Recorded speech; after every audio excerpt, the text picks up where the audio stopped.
सुल्तान डाकू को, इसी हिंदुस्तान में डाकू गुजरा सुल्तान डाकू को जब फांसी के तख्ते पे लटकाया जा रहा था तो उससे पूछा जा रहा था कि बताओ तुम्हारी आखिरी ख्वाहिश क्या है, तुम्हारी आखिरी तमन्ना क्या है।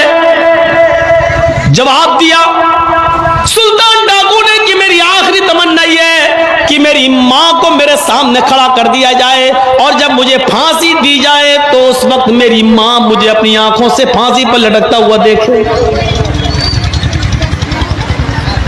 उसकी ये ख्वाहिश पूरी की गई। मां ने बहुत मना किया कि मैं अपने बेटे को फांसी पे लटकता हुआ नहीं देख सकता।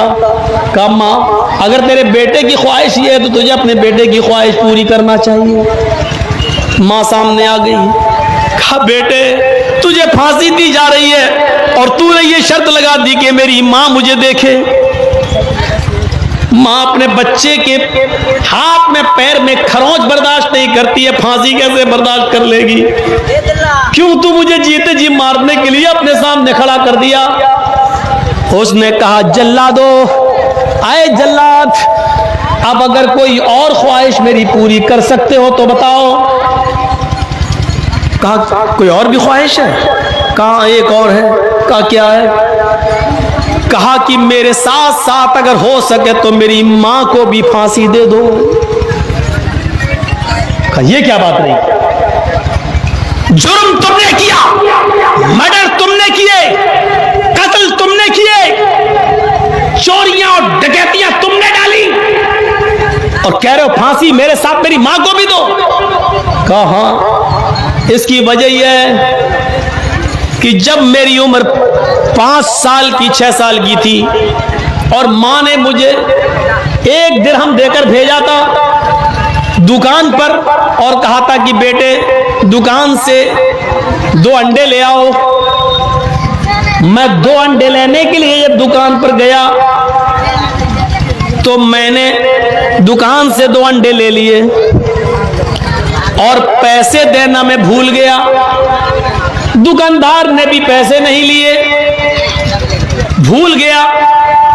और मैं वो 2 अंडे लेकर जब मैं घर पे आया तो मैंने कहा मां ये 2 अंडे भी मिल गए और पैसे भी बच गए। मां ने कहा क्या हुआ। कहा उसने मांगे नहीं, मैंने दिए नहीं। उसने पूछा पैसे, मैंने दे दिए, वो समझा कि मिल गए, उसने मांगा नहीं। मां ने कहा शाबाश बेटा, ये मेरी मां है। उस दिन जब मेरी उम्र 5 साल की थी उसने मेरी पीठ थपथपाइयों का बेटा, इस गरीबी में तुमने मेरी कितनी अच्छी मदद की। उस दिन के बाद मेरी हिम्मत बढ़ गई। फिर मैं अंडे के बाद मुर्गी चोर बना, फिर बकरी चोर बना, फिर गाय और बैल चोर बना, फिर मैं और बड़ा चोर बना, फिर डाकू बना, फिर लोगों को मार मार कर माल लूटने लगा, फिर मैं मर्डर करने लगा, जो सामान नहीं देता उसका कत्ल कर देता।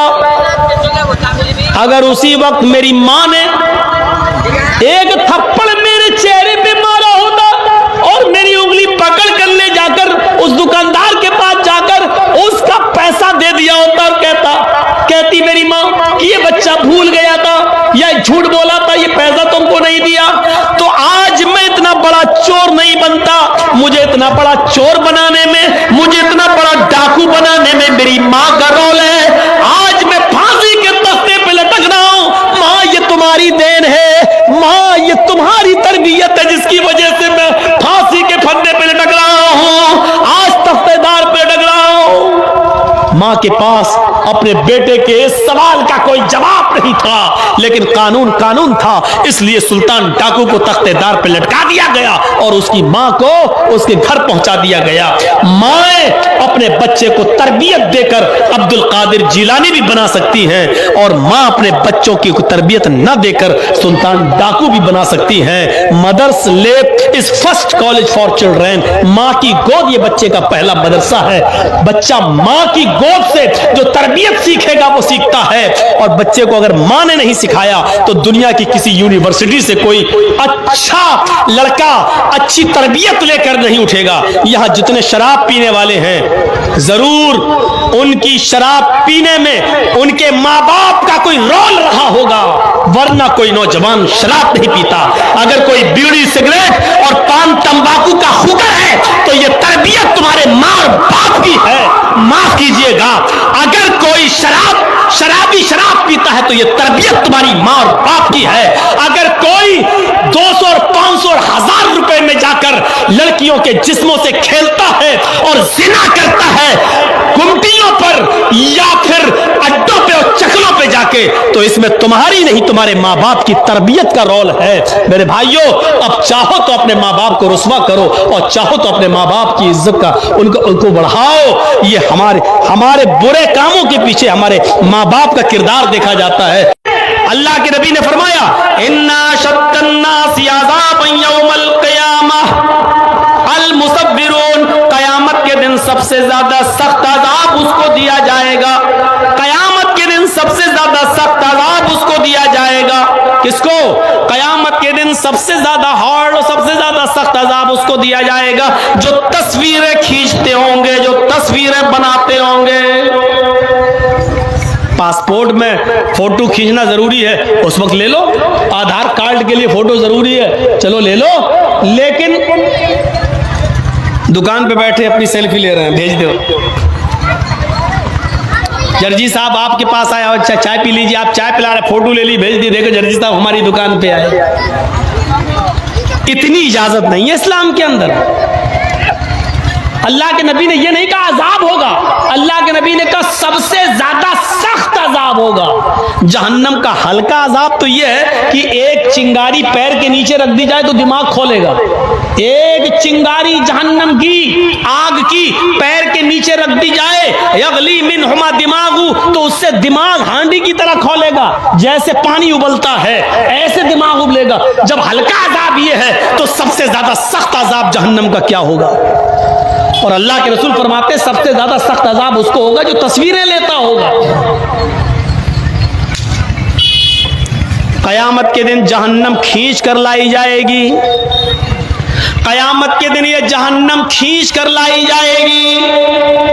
अल्लाह रब्बुल आलमीन कयामत के दिन जहन्नम को जबान देगा, आए जहन्नम बोल क्या चाहती है? जहन्नम जवाब देगी, उकिल तो बिसलास, आए अल्लाह मेरे अंदर 3 लोगों को फेंक दे, मेरे अंदर 3 लोगों को डाल दे, मैं 3 लोगों की भूखी हूं। सुनो, जहन्नम सबसे 3 लोगों को मांगेगी, 3 लोगों को। वो 3 लोग कौन होंगे? जहन्नम से अल्लाह पूछेगा बता कौन से 3 लोग तेरे अंदर डाले? वो कहेगी हुकूकुल वालिदैन, अपने माँ बाप को रुलाने वाला, माँ बाप का नाफरमान, माँ बाप को सताने वाले को आए अल्लाह तू जहन्नम के अंदर फेंक, मेरे अंदर फेंक, मुझे इसकी जरूरत है।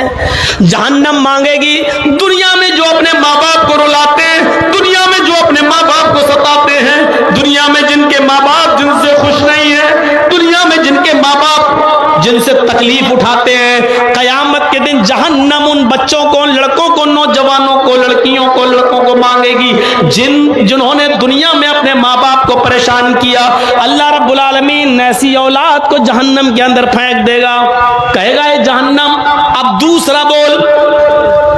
फिर वो जहन्नम चीख कर कहेगी शैखुन ज़ानिन, आय अल्लाह बुढ़ापे में जिना करने वाला, नौजवानी में जिना हो जाता है वो भी गुनाह है, लेकिन नौजवानी में जिना जो आदमी कर लेता है वो चलो एक जवानी है लेकिन जुर्म है, उसको भी जहन्नम में सजा मिलेगी, लेकिन जहन्नम मांगेगी नहीं। वो जानियों को, जिनाकारों को अल्लाह ताला जहन्नम में फेंकेगा वो अलग बात है, लेकिन जहन्नम मांगेगी नहीं। मांगेगी किसको? बुढ़ापे में जिना करने वाले को। इस उम्र में जब ख्वाहिशात कम हो जाती है, आदमी किसी चीज के लायक नहीं रहता है, तब तुमने जिना किया, टेबलेट खाकर, गोली खाकर, हैं उल्टी सीधी और जोशावर चीजें खाकर, जैसे वो आसाराम बापू खाता था उस तरीके की टेबलेट और गोली खाकर तुम जिना किए, उस बूढ़े आदमी को जहन्नम मांगेगी शैखुन ज़ानिन, ऐ अल्लाह उस बूढ़े आदमी को तू जहन्नम के अंदर फेंक जिसने बुढ़ापे के अंदर जिना किया, जिसने बुढ़ापे के अंदर जिना किया, उस आदमी को भी तू जहन्नम के अंदर फेंक दे। अल्लाह उस बूढ़ों को पकड़ेगा जो बुढ़ापे में जिना करते थे, उनको भी जहन्नम में डाल दिया जाएगा। फिर अल्लाह कहेगा बोल तीसरा शख्स कौन है? जहन्नम चीख कर कहेगी अल मुसव्विरून, फोटो खींचने वाले, तस्वीर बनाने वालों को अल्लाह तू जहन्नम के अंदर फेंक। तीसरी जो चीज जहन्नम के अंदर तीसरे जो लोग जाएंगे वो फोटो खींचने वाले, शादियों में दूल्हा दुल्हन के फोटो खींचने वाले, वीडियो बनाने वाले।